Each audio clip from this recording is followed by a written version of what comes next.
De vous retrouver, mesdames et messieurs, bienvenue dans cette nouvelle session d'information du Grand Journal de Molière Canal. Le Premier ministre Jean-Michel Samalou Condé a tant œuvré, le ministre de la Santé publique, Hygiène et Prévention, le docteur Jean-Jacques Mbongani, pour éradiquer ces phénomènes appelés communément Koulouna. La rentrée parlementaire de septembre a été effective. Nous suivre en ligne sur YouTube, Facebook et Twitter, sur meolis.net, le journal professionnel en RDC et en Afrique, le grand journal des Molières.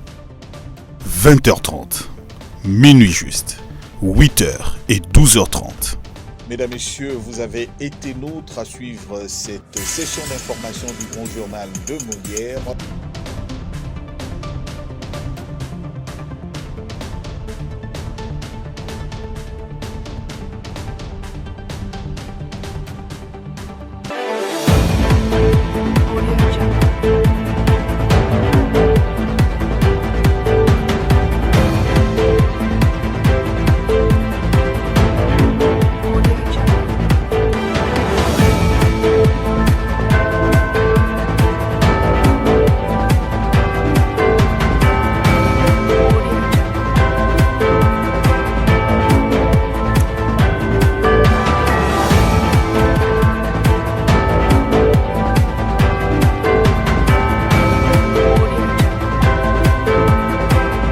Vous retrouver, c'est un plaisir. Mesdames, Messieurs, bienvenue dans cette nouvelle session d'information du Grand Journal de Molière Canal, le meilleur journal en République démocratique du Congo et en Afrique, de par le monde également. Voici les principaux titres.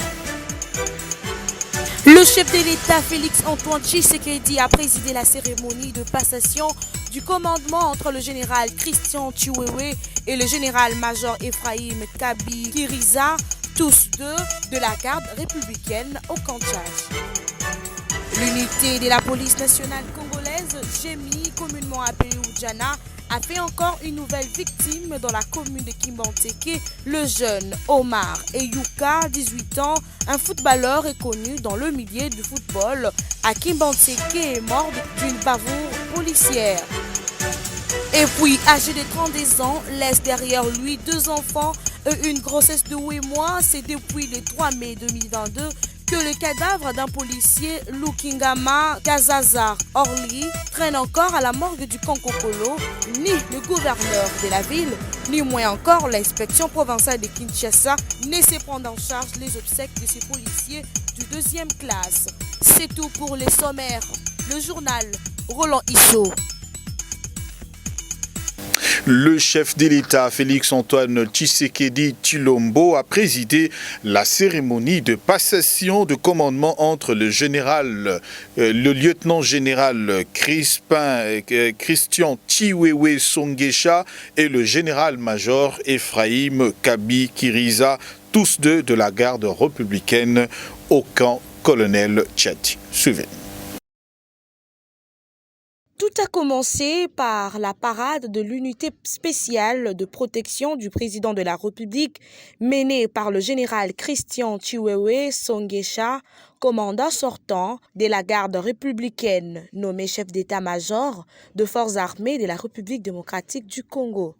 Dans ce qu'il faut considérer comme sa dernière parade avec la garde républicaine, il a, dans son réarmement moral, rappelé les missions de cette division spéciale affectée à la sécurité du chef de l'État qui se résume en la protection de l'institution président de la République, ses hôtes de marque, sa famille ainsi que son patrimoine mobilier et immobilier. Ensuite, il a exhorté le JR à la discipline, la mère des armées.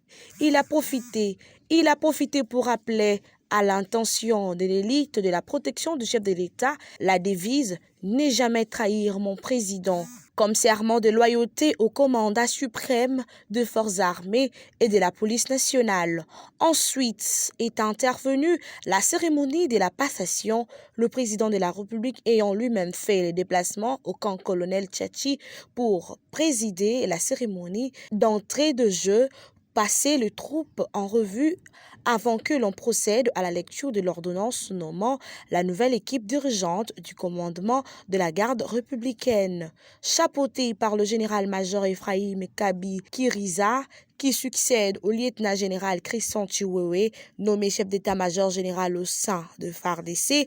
Le nouveau commandant va être secondé par le général de brigade Inengeli Baka Chirison, du commandant adjoint chargé des opérations et renseignements du général de brigade Gabanangi Désiré, commandant adjoint chargé de l'administration et logistique, et enfin du colonel Maloba Mouila Eric comme chef d'état-major de la JR, ainsi que cette dernière a un nouveau commandement. C'est d'abord le sortant qui a remis l'étendard du pouvoir au chef de l'État pour que le commandant suprême puisse le remettre.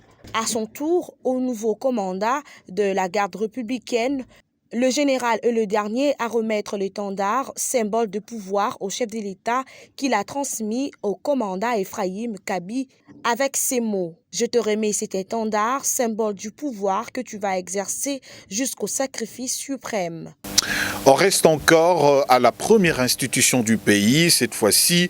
Parlons de la situation sécuritaire et les questions relatives aux infrastructures qui ont été plutôt évoquées au centre des échanges que le chef de l'État a eu avec les gouverneurs des provinces du Kwango, Kwilu et Mai-Ndombe, issus de l'ancien Grand Bandundu ainsi que de la Tchopo. Suivez.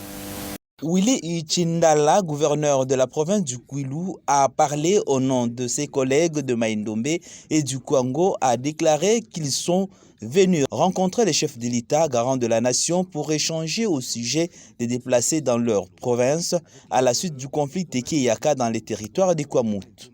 Il a ajouté que plusieurs familles ayant fui les atrocités se retrouvent aujourd'hui sans logis et moyens de subsistance à Bandundu-Ville et Fatundu, Kenge, voire même à Bolobo. Raison pour laquelle ils sont venus rencontrer les chefs de l'État garants de la nation afin qu'ils s'impliquent dans le processus de ramener toutes ces personnes dans leurs milliers d'origines respectifs. La gouverneure de la province de la Tchopo, Nikomba Madeleine, a quant à elle fait savoir qu'elle a échangé avec les chefs de l'État sur les situations en rapport avec la sécurité, l'électricité et les infrastructures dans sa province.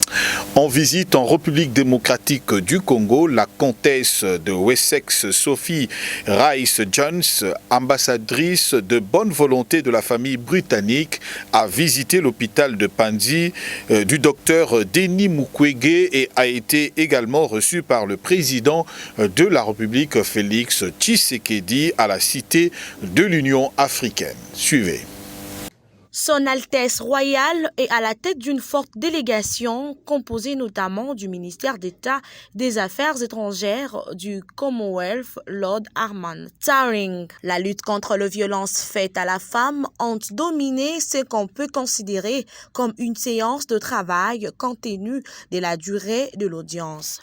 Au sortir de cet échange, le ministre Ahmad Taring, qui s'est exprimé au nom de la délégation, a circonscrit l'importance de cette lutte en mettant plus l'accent sur le survivant. Pour lui, dans tous ses travaux, il faut absolument mettre le survivant de violences basées sur le genre en situation de conflit au centre de toutes les discussions. Cette visite intercongolaise des comtesses de Wessex, premier membre de la famille royale britannique en RDC, intervient à la veille de la grande conférence internationale sur la prévention de violences sexuelles que Londres organise en novembre prochain. La participation de son Altesse y est déjà confirmée et la RDC est également invitée pour montrer les bonnes pratiques qui sont déjà faites et de ce qu'elle peut faire de plus. Voilà, vous avez reconnu la voix angélique de Elsie Sido Alida dans ce reportage de la présidence. Changeons de chapitre pour aller à la deuxième institution où le président de cette chambre, Christophe Mbosso-Kodia, pousse les parlementaires africains à aborder les questions réelles de défense et sécurité du continent. C'était lors de la conférence du réseau des parlementaires africains, membres des commissions défense et sécurité, dont il a donné lui-même le go. Suivez. Le député national Bertin Moubondi, président de la Commission Défense et Sécurité de l'Assemblée nationale, à travers son mot de bienvenue, estime que c'est un leurre d'imaginer un seul instant de paix et de tranquillité sans aborder au mieux les questions de la défense et de la sécurité. Il est un leurre d'imaginer un zeste instant de paix et de tranquillité sans aborder au mieux les questions de la défense et de la sécurité. Les nations de notre continent, notre Afrique, ne sauront assurer leur capacité à aborder avec sérénité les enjeux existentiels qu'en sondant le profondeur des vastes contours géopolitiques, stratégiques, mais aussi sécuritaires. C'est ici le lieu de reconnaître la portée de la convocation de la présente conférence, qui, à l'aube des attentes des fils et filles du berceau de l'humanité, s'est fait le devoir de pousser la réflexion sur la meilleure manière d'améliorer de façon concrète la coopération sécuritaire Afrique-Europe à l'ère d'une nouvelle rivalité géopolitique. Les nations africaines ne sauront assurer leur capacité à aborder avec sérénité les enjeux existentiels qu'en sondant les profondeurs, les vastes contours géopolitiques, stratégiques et sécuritaires. Pour lui, ces assises constituent la meilleure manière d'améliorer de façon concrète la coopération sécuritaire Afrique-Europe à l'ère d'une nouvelle rivalité géopolitique. Et pour lui, la première réponse à ces attentes se trouve dans le dialogue sincère qui impose à tous de nouveaux langages, de nouvelles conduites, de nouveaux mécanismes, etc. Parlons justice, cette fois-ci, le vice-gouverneur de la ville-province de Kinshasa en procès contre l'épouse de Jean-Marc Kabound Akabound, l'ancien président intérim de l'UDPS, plusieurs griefs mis à la charge de Christine Kassongo Mikongo. Il s'agit notamment de fausse détresse, dénonciation calomnieuse, imputation dommageable et injure publique, mais le ministère public n'a retenu qu'une seule infraction, c'est celle plutôt de l'imputation dommageable. Le tribunal de paix de Kinshasa-Matete et ministère public requièrent une peine d'1 année de prison à son endroit et un paiement d'une amende de 1 500 000 $ américains. La validation de la 3e phase du programme d'appui à la réforme de la police sur la coopération entre la République démocratique du Congo et l'Union européenne pour le renforcement des capacités de la police nationale congolaise par le comité de pilotage présidé par le vice-premier ministre, ministre de l'Intérieur, Sécurité, Décentralisation et Affaires coutumières, Daniel Asselo, après sa présentation par le comité technique. Suivez. 2 volets ont fait l'objet de cette 3e phase du programme, les infrastructures et les ressources humaines. Il a été convenu, après débat, d'ériger 16 bâtiments en termes d'écoles, dont 14 en construction et 2 en réhabilitation dans 3 zones d'opération. Mbandaka pour la province de l'Équateur, Chikapa pour le Kasaï et Ituri. L'objectif étant de renforcer les capacités opérationnelles de la police nationale congolaise. Ce partenariat a été à juste titre salué par le vice-premier ministre, ministre de l'Intérieur, qui a placé la problématique de la réforme de la police nationale congolaise comme son champ de bataille. Le commissaire supérieur général de la police nationale, Dieudonné Amouli, a mis l'accent sur le choix fait pour la construction des écoles et les parachèvements de la construction de l'académie de la PNC située à Kimpoko dans la commune de Maluku. On prit part à ces discussions le représentant des ambassadeurs de l'Union européenne, les commissaires supérieurs de la police nationale congolaise et quelques experts du ministère de l'Intérieur. La réforme des secteurs de sécurité en général et de la police nationale congolaise en particulier reste et restera une des priorités du gouvernement de la République. Parlons de la nouvelle technologie en République démocratique du Congo. Le ministre de PT Antique Kibasa Maliba a clôturé à Kinshasa l'atelier sur la libéralisation du marché de télécom et du secteur de technologie de l'information et de la communication. La route vers la libération du marché, comment atteindre l'accès universel à haut débit en République démocratique du Congo d'ici 2030, c'est le thème abordé au cours de cet atelier. Suivez. Appuyer la République démocratique du Congo sur la voie de la transformation numérique.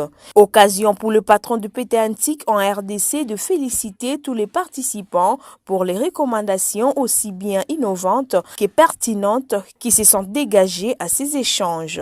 Dans les soucis d'une franche collaboration et d'une dynamique dans l'écosystème télécom TIC, mon ministère tiendra compte de vos propositions dans son document et politique sectorielle dans le respect de la vision du président de la République, Félix-Antoine Tshisekedi Tshilombo, et des attentes du gouvernement. Nous allons favoriser un climat de confiance pour des investissements accrus dans ces secteurs importants pour le développement du pays, a promis Augustin Kibasa Maliba.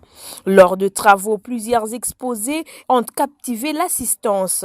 Marcel Perrault, conseiller du ministre de PT Antique en charge du développement des compétences, a présenté la politique sectorielle en décortiquant la vision à long terme du ministre Augustin Kibasa Maliba sur le secteur en 8 axes stratégiques pour atteindre plus d'inclusion et un meilleur accès de population congolaise au réseau des télécoms et l'Internet au début d'ici 5 ans. Et le ministre Augustin Kibasa Maliba a dit dans son discours de clôture de son ambition et d'améliorer sensiblement la connexion d'ici 2030 dans le but d'atteindre tous les Congolais. Voilà, on continue toujours dans ce chapitre d'insécurité dans la ville-province de Kinshasa. Après l'ouest, cette fois-ci, on se retrouve dans la partie est. L'unité de la police nationale congolaise GEMI, communément appelée Oudjana, a fait encore une nouvelle victime dans la commune de Kimbanseke. Le jeune Omar Eyuka, 18 ans, un footballeur reconnu dans le milieu de football à Kimbanseke, est mort de suite d'une bavure policière d'un des éléments de cette unité Oudjana qui a eu la facilité de lui tirer 2 balles dans la tête parce qu'il dénonçait l'arrestation arbitraire de ses coéquipiers. On va à Kinshasa avec cette insécurité causée par cette unité sans cœur ni loi. L'élément des réponses dans ces dossiers de la rédaction du Grand Journal. Suivez. Oudjana, une unité de la police sans éthique ni déontologie, recrutée sans formation continue. Encore, ces Oudjana ont fait parler d'eux dans la commune de Kimbanseke. La victime de cet assassinat odieux, c'est le jeune Omar Eyuka, un coach, un footballeur, revenait de l'entraînement quand ces derniers l'ont confondu. L'ont pris pour cible, le confondant au gang de Kuluna. Une balle dans la tête, il succombe sur le champ aux grandes dames de ses amis et les habitants du quartier.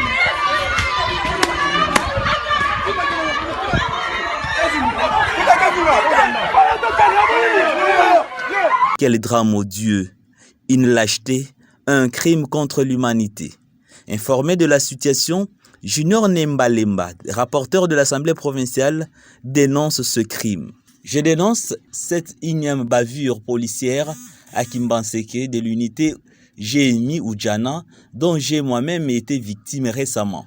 Omar Eyuka, 18 ans, un jeune coach et joueur de foot, vient courageusement auprès de la police protester contre l'arrestation arbitraire de ces 2 joueurs.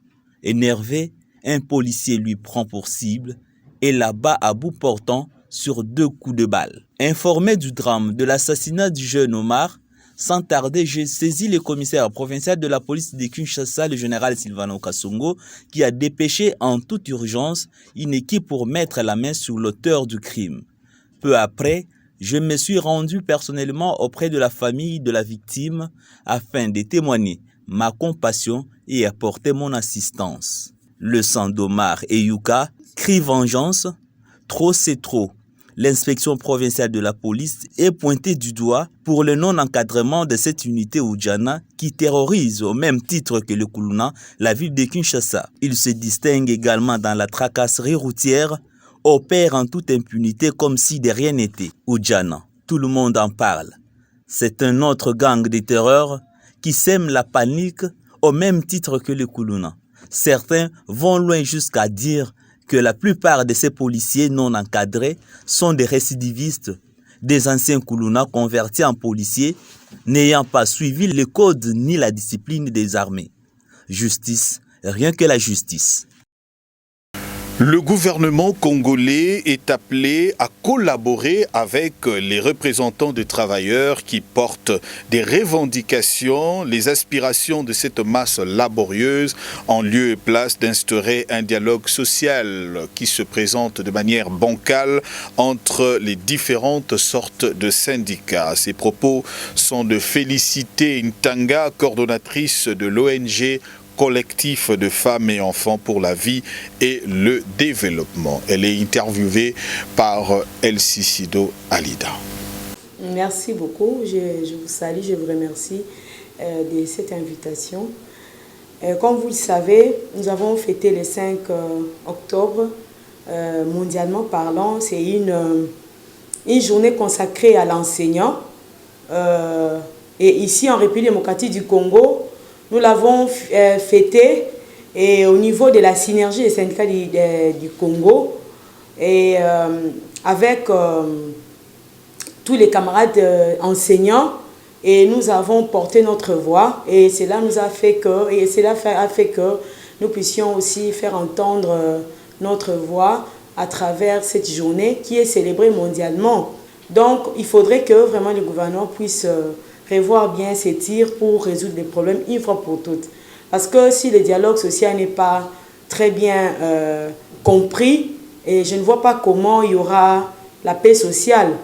Parce que vous savez, dans la société civile, il y a plusieurs acteurs majeurs de l'éducation. Il faut parler beaucoup plus de ceux qui sont les acteurs principaux, qui œuvrent activement, et il y a aussi les partenaires. Alors, parmi les acteurs, nous parlons du gouvernement qui est lui-même le pouvoir organisateur. On parle des élèves, on parle des enseignants, on parle des partenaires indirects qui sont les parents d'élèves, mais aussi on parle des partenaires socio-éducatifs. Entre autres, il y a les églises, il y a les ONG, tout ça. Et toutes ces corporations œuvrent pour la bonne marche de ces systèmes. Alors, dès lors que le dialogue social est en panne, donc, il y a un véritable problème dans les secteurs. Dans la province du Nord-Ubangi, plus de 97 enseignants des humanités secondaires ont suivi à Gbadolité, chef-lieu de cette province, la formation sur le programme d'apprentissage de la science. Pour IPP Baudouin Mouké Ikor, cette formation a atteint ses objectifs. Suivez. Les rideaux sont tombés ce jeudi 6 octobre 2022 à Gbadolité sur l'atelier de formation de professeurs des sciences sur l'utilisation de programmes des domaines d'apprentissage des sciences au niveau de l'enseignement primaire, secondaire et technique dans la province éducationnelle du Nord-Ubangi 1. Organisé du 3 au 6 octobre par l'inspection principale provinciale, ces assises visent à améliorer la qualité de l'enseignement dans la province du Nord-Ubangi et surtout dans les domaines de la science. À présence de plusieurs invités, notamment le ministre provincial de l'Éducation, le prophète du Nord-Ubangi 1, les formateurs venus de Guéménan et les participants, l'IPP Baudouin Mouké pense que cette formation a atteint son objectif. C'est tenu à l'intention des professeurs de sciences, des humanités scientifiques, sur l'utilisation des programmes de DAS. Nous sommes en pleine réforme. Ce programme a été expérimenté dans certaines provinces et on doit maintenant les généraliser dans toute la République. À cet effet, une formation doit se tenir en faveur des enseignants des disciplines de sciences. C'est dans ce contexte-là, n'est-ce pas, que nous avons invité nos frères de Guémena qui étaient ciblés pendant 4 à 5 ans pour venir renforcer nos professeurs par rapport à cette réforme-là. C'est le ministre provincial de l'Éducation, Edouard Kilemba, qui a au nom de l'autorité provinciale clôturé cette formation. À la sortie de la salle, quelques participants ont donné les impressions. Nous avons quand même amélioré de certaines qualités de nos enseignements. C'est une joie pour moi parce que nous étions passionnés pour cette formation tant attendue. Vraiment, nous croyons qu'après cette formation, nous avons des défis à relever. On aura à relever quelques défis, surtout pour la section scientifique.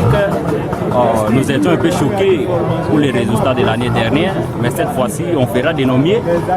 On a reçu des bons formateurs, ils sont venus de ça et là, ils sont venus, nous ont formés. Et puis, je suppose que non, pour l'année en cours, on fera un peu l'essentiel. Sachez que plus de 97 enseignants venus de partout de la province éducationnelle Nord-Ubangi 1 ont suivi avec beaucoup d'intérêt cette formation qui a duré 4 jours. On reste encore à l'ouest de la République démocratique du Congo. Après la province du Nord, Ubangi, nous sommes cette fois-ci dans la province de Mai-Ndombe. Parlons toujours de l'enseignement. Les instituteurs et institutrices ainsi que les inspecteurs chefs des poules du primaire de la province éducationnelle Mai-Ndombe 3 participent depuis le jeudi 6 octobre à un atelier de formation sur les notions de l'utilisation du nouveau programme de l'enseignement maternel lancé par le ministre national de l'EPST de la République démocratique du Congo. Suivez.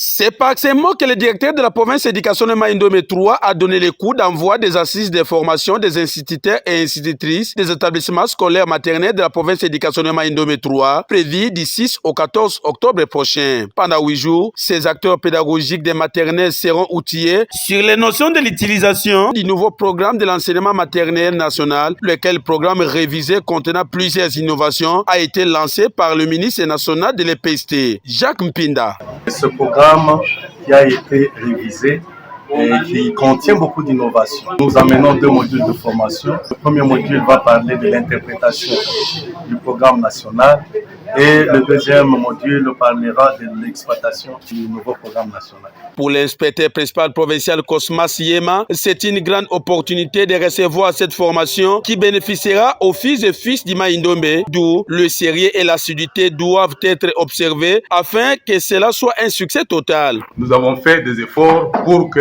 cette délégation nous arrive chez nous à Koutou. Nous avons tout intérêt à suivre ce qui sera donné par eux pour que nous, à notre tour, nous puissions répercuter auprès de ceux qui n'ont pas eu le temps d'être avec nous. Tout ce que je peux vous demander, c'est d'être assidu, d'être concentré sur le travail, de ne pas penser à autre chose que sur ce qu'on est venu faire ici. Dans son speech du lancement officiel, le patron provincial de l'EPST Mai-Ndombe 3 a indiqué que l'enseignement maternel encourage et garantit l'offre d'une éducation préscolaire aux enfants âgés de 3 à 5 ans. L'enseignement maternel encourage et garantit l'offre d'une éducation préscolaire aux enfants âgés de 3 à 5 ans. L'objectif de ce programme est de promouvoir la préscolarisation des enfants de 3 à 5 ans au profit des familles des milieux ruraux et périurbains. Pour rappel, bien avant cette cérémonie solennelle, la délégation venue de Kinshasa a avant tout présenté leur civilité auprès de l'autorité territoriale afin d'être sécurisée et travailler avec toute quiétude. L'objectif, c'est de nous rendre compte des réalités sur terrain, telles que le ministre lui-même l'avait demandé, ce qui a été répercuté par notre directeur national, chef de service du CECOPE à Kinshasa. Nous vérifions oui ou non l'établissement existe. Deuxièmement, oui ou non cet établissement qui existe a été autorisé par le ministre de tutelle. Et pour ça, nous demandons l'arrêté. Ensuite, nous vérifions pour un établissement qui est payé. Cet argent qui est libéré par le Trésor public est destiné à des postes bien précis pour des gens qui doivent remplir certains critères. Nous vérifions si effectivement l'établissement existe Si l'établissement est localisé là où, d'après nos renseignements contenus sur le document, se trouve, et nous vérifions si les agents qui sont payés par l'État existent et travaillent réellement.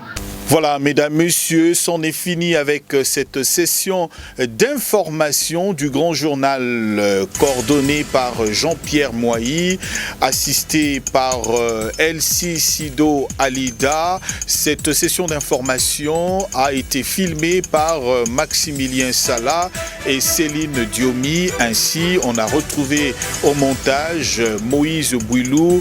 Ketia Onoya également nous a assisté avec Marie-Thérèse Astrid Assi Tumba Yembo. Au revoir et bonne suite de programme, mais sans oublier le rappel de principaux titres. Le chef de l'État Félix-Antoine Tshisekedi a présidé la cérémonie de passation du commandement entre le général Christian Chiwewe et le général-major Ephraim Kabi Kiriza, tous deux de la garde républicaine au camp Tchad.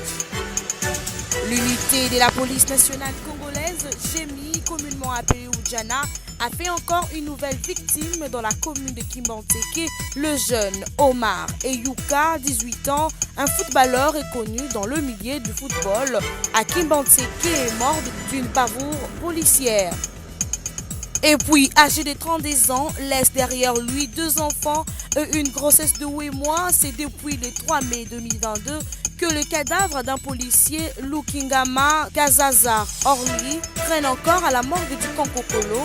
Ni le gouverneur de la ville, ni moins encore l'inspection provinciale de Kinshasa ne sait prendre en charge les obsèques de ces policiers du 2e classe.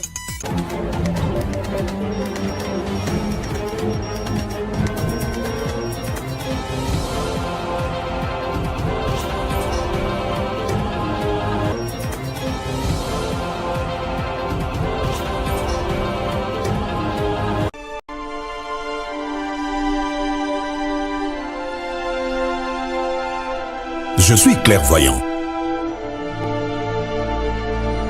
Puisqu'un désastre peut me surprendre, je dois toujours protéger mon patrimoine, mes biens meubles et immeubles, ma voiture, mon magasin, mon chantier, la scolarité de mes enfants.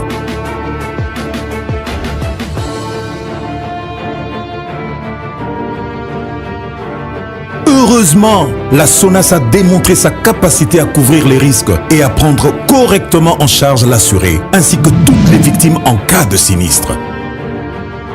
SONAS, symbole national des assurances. Société à Banamboka. SONAS, leader des assurances en République démocratique du Congo.